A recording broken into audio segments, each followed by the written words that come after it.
Good afternoon. I'd like to call the Public Safety Committee meeting to order for September 4th. I'm Steve Havey, your committee chairman. First thing we'd like, please, is a roll call.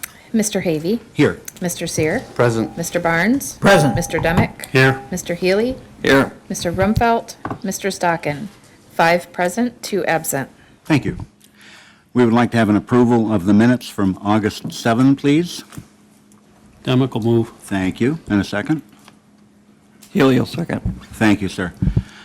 Any corrections? Discussion? Hearing none, all in favor say aye. Aye. Opposed? And those are approved. Thank you. Up first this afternoon, we have Ian Jones, our district attorney.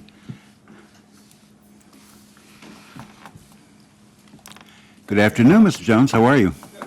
Great, thanks. Good. We submitted the report. I don't really have any comments on it. The one thing that sticks out to me is the year-to-date felonies through August. We're up from 158 last year to 215 this year. That's about 57 more. I'm not a math whiz, but something like that. So not insignificant, but other than that, I don't have any comments, but I'm happy to take any questions. Okay. Curiosity-wise, it looks like the misdemeanors are down a little and felonies are up a little? It appears so. I don't know what that means exactly. I just happen to notice that. I don't have the ability to analyze that. Well- Maybe I'll ask you, what do you think? Anything?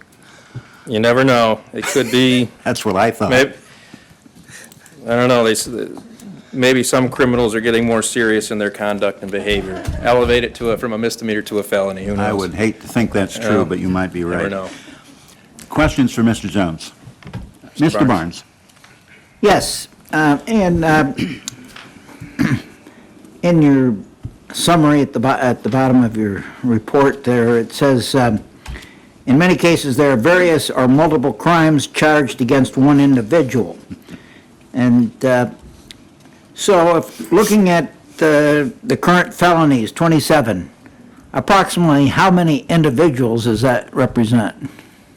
That's hard to say. I don't know. I mean, I have a case I'm working on today where one individual is being charged with 18 felonies. So, and it's hard to say. So that's what I'm getting at. It could be half a dozen or so individuals committing these 27. It's not totally uncommon. I mean, that, in a typical case, even a half a dozen would be a larger number, but it's not outside of the realm of possibilities. The reason that I ask it to the average person, the fact that there's only a half dozen or so people committing all these crimes this month, it's a heck of a lot better than having 27 people committing crimes, in my opinion, anyway. Yep, I think everyone would agree with that. Yeah, absolutely. Excellent. Another question, please. Anything? Yes, Mr. Chairman. Mr. Healy, go ahead. So raise the age has affected your numbers or not in your office? I would assume they have, but Yeah. a lot of them are the people that used to be dealt with in criminal court now are being handled Yeah. in family court. Is that correct? Absolutely, yeah. Any other trends you'd care to identify? Well, I mean, there are several. We've talked about them before, but there's been a lot of legislative changes in recent years, none of which have been favorable, if you will, to what we're trying to do from the prosecution perspective, and there's much more to come. It's a topic I've talked with the board about a little bit. I'd be happy to do that in detail at any time in the future, because a lot of this stuff is coming up soon. But yeah, I think it's just overall statewide trends and changes that It's encouraging negative behavior. I would agree. Thank you. Absolutely. Anything else? Any other questions? Hearing Okay. none, I would say have a good afternoon, sir. Thank you. Thank you for what you do. Thank you. Up next, Mr. J.R. Santana Carter. Sir, good afternoon. Good afternoon, everyone.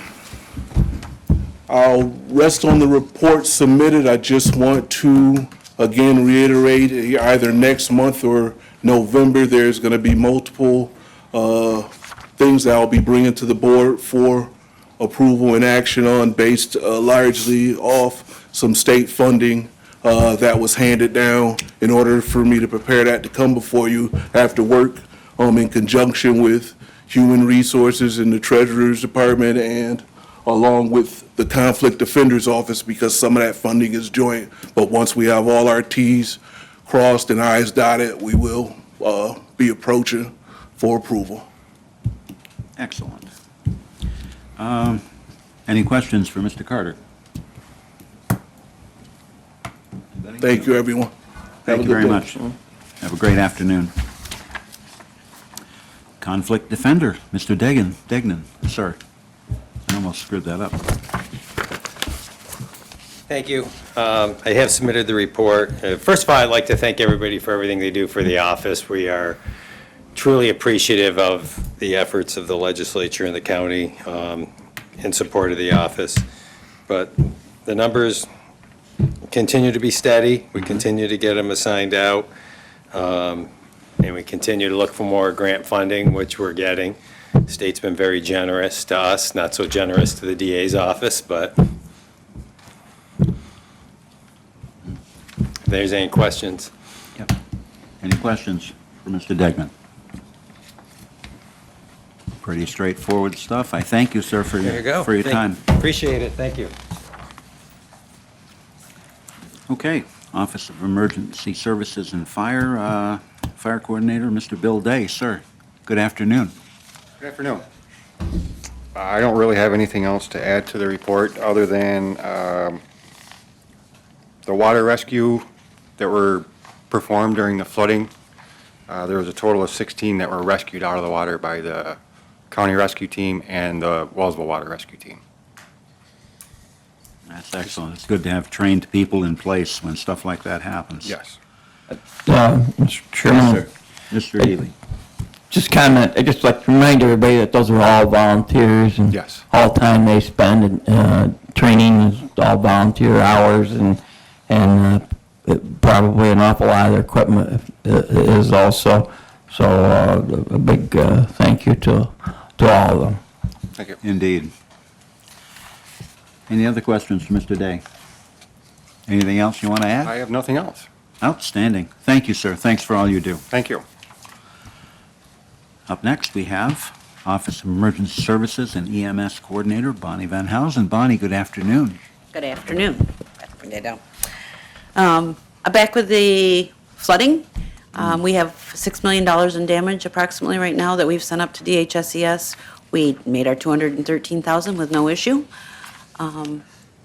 We are working with them to get the damage assessments up to them. They've gotten all the pictures. They've been out and taken pictures, and they are in agreement with what our damages are. Do you have any idea where the state's at with their amount in total? State is well over 33 million because Steuben County is at 52. Do they think there's going to be a federal declaration? They see why not, but we haven't heard anything on it yet. It has been submitted, but we have not heard anything yet. Thanks. I did meet with the WCA during the month, and when I met with them, they are definitely going to start their paramedic program again here in Allegheny County. We will be running it as a satellite, so they'll be running theirs during the day and ours will be at night. And when they sent out the questionnaire of interest, we had 20 interested people in the paramedic program. So I'm hoping that we have at least 12 to 15 in our class. Yeah, we can't handle 20, right? I think Okay. 20 would be a bit much, and it's not the class that's the issue, it's more the ride time, the clinical time. We're in competition, obviously, with three counties are in the program, so we have to make sure that there's hours enough to go around for everybody to get their clinical time. So I would prefer to keep it at 15 this year and make sure that they can all get their hours in. That's a good plan. Yes, question, Mr. Barnes, go ahead, sir. Bonnie, on that $6 million in damages, what, is that including roads and bridges, or as well as private? That's no private property. We cannot count private property in any of our damages. It has to be public. And that's roads, culverts, and it's actually 2 roads and 2 culverts that actually made that much money up. There's a double culvert that will have to go to be a bridge in Willing. There is a culvert in Andover, and then 2 complete roads in Independence. Thank you. I've been out there and walked most of it. several Question times. here. Mr. Healy. Bonnie, could you just highlight that whole thing and how it works there is for the damages and what we're talking about, the reimbursement, so that any legislator that might not be too familiar with it, or any of the listening public might better understand how that works when we have a major storm event? Yes. So how it works is every 8 county has to meet their own threshold. It goes by per capita. There's a dollar amount per capita. Ours is actually, and I have it in here, $213,698 is what Allegheny County has to do. Along with that, the county has to hit 33 million. So we could meet ours, and if the state doesn't meet their 33 million, then there's no chance of a declaration, which is where the FEMA money comes back. And FEMA money comes back at 75%. So for every dollar, they'll give you 75 cents on the dollar. And that's not just, not just our county infrastructure, but the town and villages. It's all municipal and county public. So anything that's owned by the municipality or the public roads, or the courthouses, the town houses, town barns, all of those are all included. And that's why it's so important that all those individual municipalities and our DPW also in your office get as much of an accurate count of those damages as possible. Correct. When we have to turn them in, we actually have to turn in how many, feet, yards, miles of whatever, and what it will take to fix it back up, and then we have to go with the FEMA amounts to give that the correct dollar amount to put in. So yes, our office wheeled right up on the 9th during the flood. I went out. Shelley was in the office. A couple of them were on vacation, but Shelley wheeled right up, and she started taking phone calls, and I told her that, be ready for whatever we're getting to come in. We started our spreadsheet and everything for the damages, and then we reached right out. I was on the phone with them several times during the weekend, and I was over there, and then we were over there Monday, Tuesday, and Wednesday, getting pictures and getting all of the damage assessments. And that's the only way we might possibly get outside funding for Yes. those expenses instead of having to make those repairs ourselves. So I want to thank you and everybody else involved in that process. Thank you.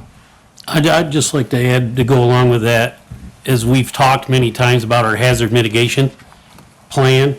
Every time there's a declaration anywhere in New York State, 15% of that money, total money, goes out for hazard mitigation. So to have that plan, and every time we have what Bonnie's doing, and it's documented, it goes towards that plan to where in the future you can fix those problems, spend more money. For any FEMA declaration, the only thing you can fix is the damage that's done. You're not getting money to make it better. Mitigation funds is what does that, and that's why it's so important for hazard mitigation planning. We do that every 5 years to make sure that everything's documented. You keep that plan up to snuff, because if you don't keep it up to snuff, we don't have that plan approved, we don't get any of that funding. So there's a lot of projects that have been done in Allegheny County through that program, so that's another part of this FEMA thing, just so your heads up on that. And to add to that, in October 23rd, I'm going to have the Tier 3 training here, which will explain a lot more in depth to all of the legislators and department heads. I'm offering it to everyone so that they can get a better understanding of all of this.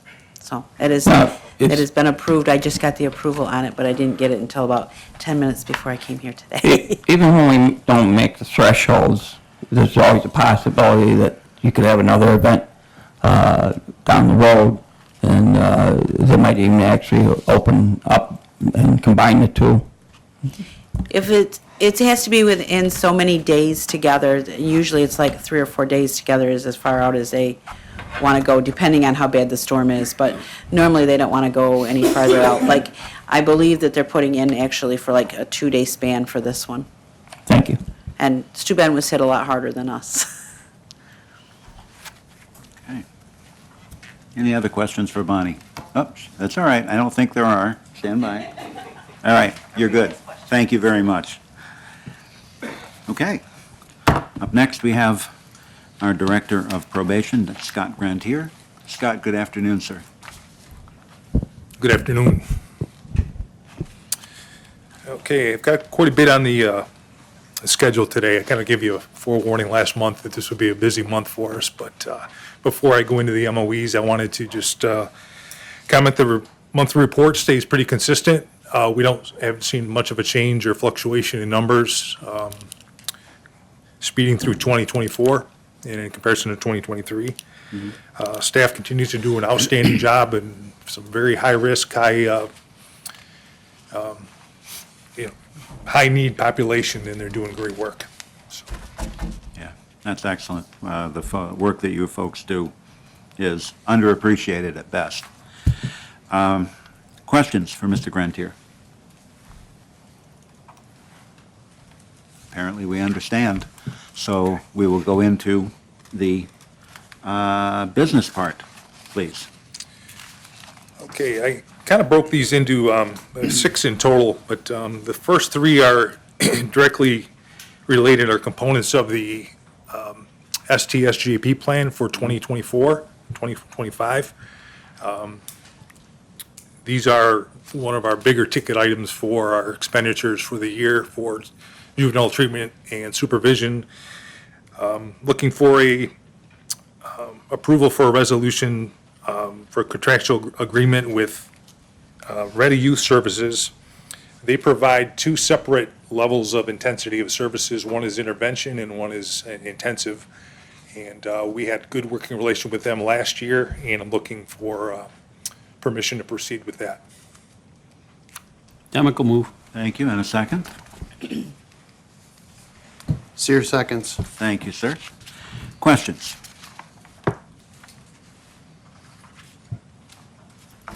All right. Hearing none, all those in favor say aye. Aye. Opposed? That is carried. What's next, sir? And the second one is it's the same organization, Ready, for intervention services. This will assist in the stabilization of academic, interpersonal, legal, and familial issues for the period of October 1st, 2024 through September 30th, 2025. And that is also with the Ready, and this is for the intervention program. Okay. A motion, please. Healy will move it. Thank you. And a second. Thank you. Discussion. This is 62% state funded, correct? Yes, correct. All these 3 programs under the SGSGP are 38% local share, 62 reimbursed by the state. Okay, and maybe, I don't know if you've been there, but you've been there a long time, but you probably haven't been around as long as I have. The state, even though the state pays a pretty good share of that, their funding is diminished for these programs or not? I don't see that. I see, all this is geared towards alternatives to detention, and with the detention, the problems associated with detention at the state level down to the locality, I'm seeing pretty good approval of good amounts of money coming through the So you state. foresee that continuing at those levels? Yes. Thank you. Yeah, as big as these dollar amounts seem, they're pale in comparison to a placement of 1 or 2 juveniles. So, Okay. Other questions, comments? Hearing none, all those in favor say aye. Aye. Opposed? That's carried. What's next? the third component to the SGSJP program is a renewal. Well, it's not really a renewal, it's a new contract with Catholic Charities MST. We took Catholic Charities MST out of the program last year. We were not, well, I'll just say that we weren't getting the outcomes we would like to have seen. We've come back with a better, much more specific scope of service and would like to re-add MST Catholic Charities into our SGSJP plan for next year. Okay, a motion? Seer. Thank you. A second? Fine. Thank you. Questions? One right there. Jan, go ahead. I don't see anywhere where these say they're included in the budget. I assume they're in the '24 budget plus it's going to be in the 2025? Yes. Thank you. I thought we had, no, I guess we did not on those. But yes, they are in the budget proposal for 24, 25. I think that it's good to see that when a program isn't working or not up to your specifications, that you do pull it and alter it. I think that's commendable. Thank you. Yeah, well, it just being new to this last year was just a constant renewal over year after year after year until you really take a look at it. It really was outdated and needed to be changed. Yeah. So, Other questions? Hearing none, all those in favor say aye. Aye. Opposed? That is carried. Thank you. And what are we up to? Clear Software? yes, I'm requesting permission for approval on a contract agreement with Allegheny County and Thomson Reuters Clear Solutions. This is software which would enable us to best supervise gathering public data, public information in real time to locate individuals, whether they be under supervision. And is also going to be a large component of our financial reconciliation program. We're looking for, we have hundreds of old accounts which we need to locate individuals. And we've been using White Pages for quite some time, and White Pages just isn't cutting it. This program, I think, is going to give us what we need in both aspects of supervision and financial to locate individuals in real time. A motion? Healy will move it. Thank you. And a second? Thank you. Yeah, it's important to locate people sometimes when you need to find them, huh? Yeah, and that also goes for, we do have several, or many victims out there that were old restitution that we need to yeah. locate as well. Questions and things for Mr. Granatier on this subject? Hearing none. All those in favor say aye. Aye. Opposed? And that is carried. Thank you very much, sir. What else can we do for you today? I've got one more. You do? This is a breakdown, I'm looking for Oh, approval yes, so for it the is. 2025 Stop DWI program for calendar year October 1st through September 30th, 2025. We are looking to make some adjustments in how we proceed with our annual plan for next year. This does include an increase which we've put into tentative budget plan for next year. Demick will move that. Thank you. And a second? Thank you, Mr. Barnes. Questions?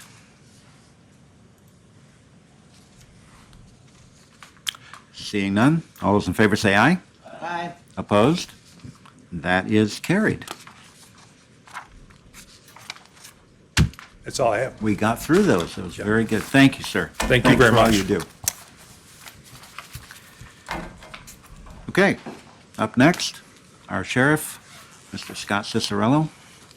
Good afternoon, sir. Good afternoon. In my report, I made reference to the DSS fraud team that we've completed one full year now of being in operation. I thought this would be a good opportunity to invite the team up here, say a few words, and answer some questions. Excellent. Please make introductions if you Come on would. up. Clark Brown, investigator from the DA's office. Chauncey Weaver, Cole Fenimore from my office.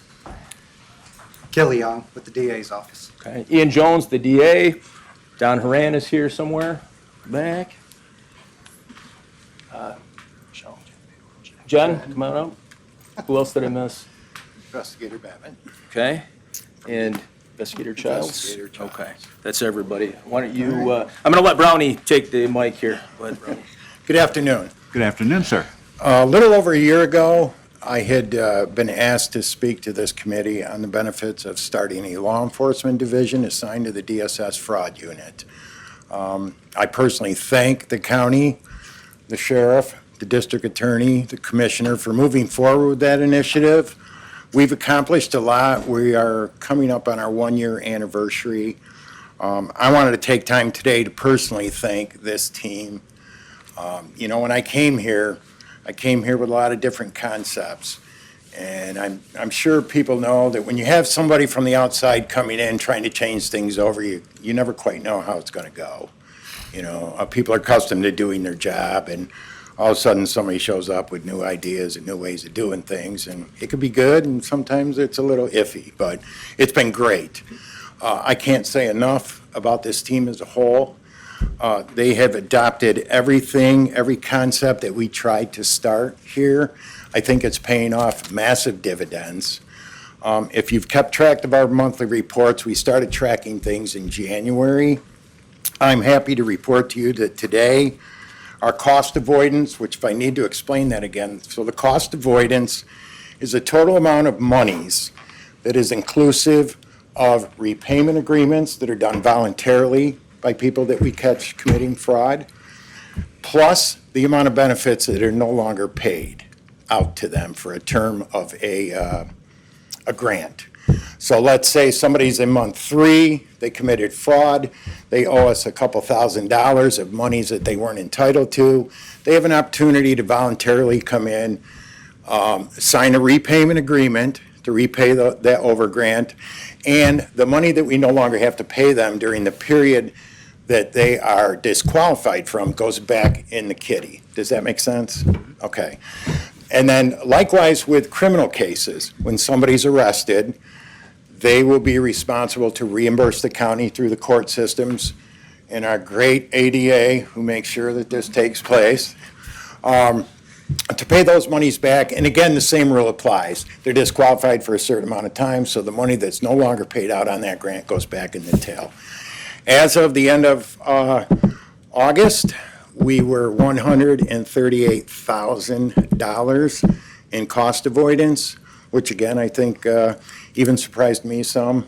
I didn't really know where we were going to go with this, but I'm pretty pleased for the first 8 months of this program. I think that's a pretty good indicator of the job that these people do every day. To be quite honest with you, I really, Heidi Jordan isn't here today. She is the principal senior that oversees the fraud unit from DSS. She kind of keeps us all in line. So, but these two girls right here from the DSS Fraud Investigation Unit, as much as we enjoy our law enforcement end, we couldn't do anything without these two girls. They are the backbone of this program. Everything that we have to do as investigators for the criminal end, we could not do without the hard work that they do every day. So I wanted to take an opportunity just to recognize this whole unit as a whole. The law enforcement guys that I work with, Cole Fenimore's been great. I expect good things out of Deputy Weaver. It's been a great experience, and I think it's only going to grow. It's only going to get bigger from here. I believe our caseload right about now is right around 40, 43, 45 open investigations.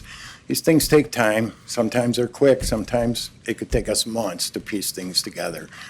Just quickly covering what we have achieved. We stepped in, we set a standard.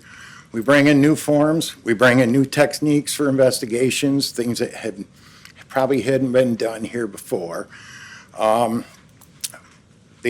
Sheriff's Office has provided us with the necessary equipment that we need to do the law enforcement end, with evidence gathering and different things. The county, the Department of Social Services provide us office space, computers, access to the state programs, even though we still have to do the required training, which can be a little cumbersome, but everybody from DSS has to do it, so it's just part of the program. On a personal note, I wanted to thank this committee and again, thank the county. This has been an awesome opportunity for me personally. I'll be stepping down September 30th from this position. So I feel at this point, in a year, they've achieved everything that we could hope for. And again, I think it's only going to expand and get bigger from here. So I just wanted to thank this team, recognize this team. Thank you for moving forward and having the forethought to institute this great, great welfare fraud initiative program. So it's been good.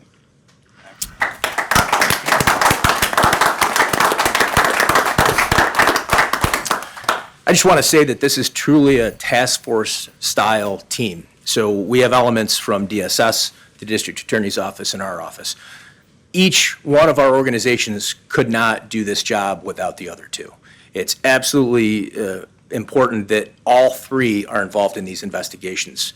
From the reports, obtaining the information necessary from the state through the prosecution and investigation, it has to be all three components working together. And you can't do that without the right mindset and the right team approach, and that's exactly what we have here. Very proud of this team. None of this is possible without Clark Brown. He came here with the ideas. This was started based on his policies that he was bringing forward and things that he thought we could be doing to better serve the citizens of this county. And I believe that we've accomplished that, and I believe that we're just now progressing to where this is growing exponentially, and I expect big things. Ian, do you have anything? Not much more to say. Obviously, you've heard everything these folks are doing. They're doing a great job. The one thing I'll comment on is Clark said that when you bring something new in, you don't know what you're going to get. Well, we kind of did when we brought him in. We knew we were going to have the success, and we knew it was going to be based off his knowledge and experience, everything he's done before coming here over in Steuben County. We had a great team in DSS. The biggest thing has been just putting it all together. So we're very happy and thankful that we can continue to do this. I just wanted to say you guys rock, and you have my utmost respect, and your work has been excellent, and this is something we really needed. Thank you so much, everybody, and the other lady that couldn't make it today. Thank you so much. Any other questions? Better. Here. Yeah, what you've accomplished so far is great.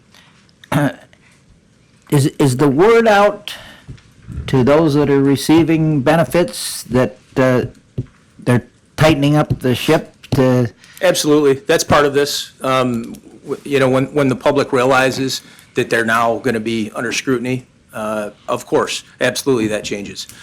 We have other initiatives and other things that we plan on rolling out to get more information from the public regarding these issues, including a tip line, putting a tip line on our app for people to access to be able to send information to our investigators. We have several other ideas. We're actually meeting Friday to discuss progress going forward, all of the components of the team. So I would agree with you, that's part of this, but that type of theft never stops. It's always there, and it's just a matter of us going in there and finding it and making it right. Thank you. Yep. Any other questions? Okay, this committee thanks you all. We certainly all strive for equity, and we try to close loopholes that are out there, and you guys have done a tremendous job doing that. And Investigator Brown, I'm sorry to hear you're leaving. What are you going to do? Retire for real. No kidding. Good for you, man. You should. Retire for real, sir. All right, thank you for all you've done, and thank you to this group. This is phenomenal. As Mr. Sears said, you guys rock. It's all true. Thank you. Thanks, guys. A few items of note before we get into the other business. The CAP court, the central arraignment part, has been up and running. We did 38 arraignments in the month of August. As you can imagine, that's 38 arraignments at our facility that our personnel didn't have to do prior to August. Creates a lot of extra work. Really, our corrections officers should be recognized for all of the extra work that they're putting into this, and we've been able to do this without adding personnel. So really, the kudos goes to them for doing what they can to make sure that all of these arraignments are properly staffed with our current staffing levels. So the credit really goes to them. We've had some bugs in the process regarding notifications of judges, things of that nature, but we've come to a place where I think that we're finally hitting our stride. And I think that this is going to continue to be a success. We've had a lot of positive feedback, especially from the state police and the local law enforcement agencies that now have somewhere that they can drop people off while they can get back to business, get the paperwork done for arraignment at a later time. So thank you all for being a part of this process. I believe that it's been a success, and I believe it will continue to be. Lieutenant Andy Bigelow will be retiring on September 27th after more than 25 years of service. We wish him very, very well in retirement, and we're certainly going to miss his knowledge, experience, and leadership in his role. I mentioned in my report that we've completed a comprehensive assessment of security at the county court and county office building. I will be, myself and my staff will be presenting an overview of that assessment and some requests that we're going to be making to improve safety and security at our facilities. That'll be on September 18th. With the start of schools and colleges, we've also continued with our annual bus monitoring, where we send deputies out behind buses, just to remind the public that school's back in session, to follow the rules of the road, make things a little bit safer for all involved. Part of this initiative also has our deputies at various times running monitors of speeding on County Road 12, where we typically have a lot of issues with college traffic moving between Elford and Wellsville. They're also in some other areas monitoring traffic as well. But again, if we don't get out there and do that, bad things happen. So again, I appreciate our personnel stepping up to run these extra details. They've done a great job. Any other questions on my report? I got something real quick. Sure. Yeah, Mr. Devon. Sheriff, I know we've discussed the possibility of doing some training at 55 Chamberlain. Is that something we're looking forward to doing before we get moved in there? Absolutely. Good. Yep. I believe county administrator has given it her blessing, and now it's just a matter of when it's free to where we can get in there and have access to complete a training, we'll get it done. Great place to do it. Yep. Okay, questions? Oh, Gary? Yes, Gary. Then on the news today, there was another major school shooting down in Georgia. Are all the schools in Allegheny County, are they all taking super precautions to prevent that as best they can?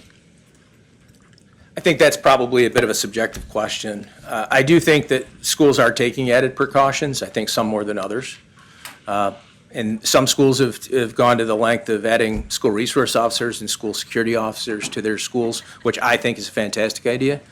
Otherwise, again, it's pretty subjective to the school as far as whatever precautions they're taking to hopefully plan for events like that.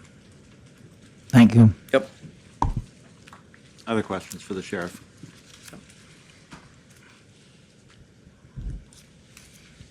Okay. Where do we go from here, Sheriff? You want to get into the request to fill? Yep, I have one request to fill. It's in anticipation of Lieutenant Bigelow's retirement. The position is in the budget, and we'd like to fill this position and any subsequent vacancies. Haley will move it. Thank you. And a second? Thank you. Any questions or discussion? Hearing none, all those in favor say aye. Aye. All those opposed? None, and that is carried. Anything else we can do for you, Sheriff? I believe that's all that I have. I do want to talk about another subject, and I want to preface my comments to say that I believe this is a policy issue and not a personnel issue. And I've been here 3 years with the sheriff's office.